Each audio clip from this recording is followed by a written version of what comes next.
Sales are surging for Aritzia despite all the challenges brought on by the pandemic. Tyler Orton with business in Vancouver is joining us now with more on this. So Tyler, is it mainly just online sales that they've been able to turn to?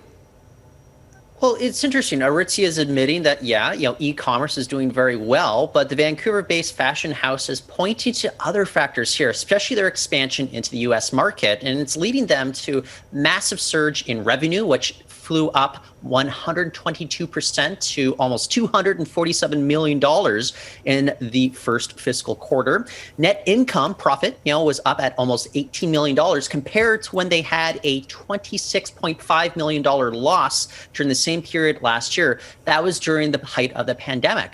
The key here, though, is as they go into the U.S. market, that American market was not hit as badly by pervasive lockdowns, which is why they were really able to expand their market share down there. In fact, revenue more than tripled in the U.S. So really good start to the fiscal year for Aritzia, for sure. Absolutely. All right. And now turning things over to Netflix. The company has made a pretty high-profile hire as they hope to get into the gaming world. And this person has a connection to Vancouver.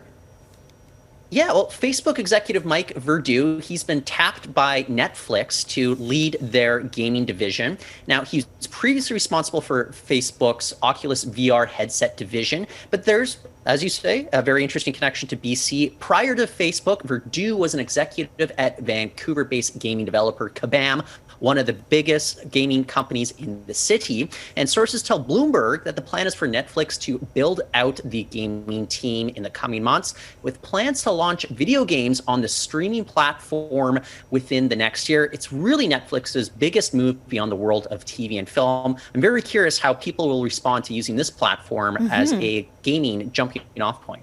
Well, definitely, because we all know those, games can be very expensive. So if they're all available through streaming, I mean, that's going to change the market. I'm there for Tetris, for sure.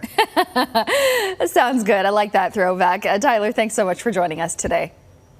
Thank you, Sonia.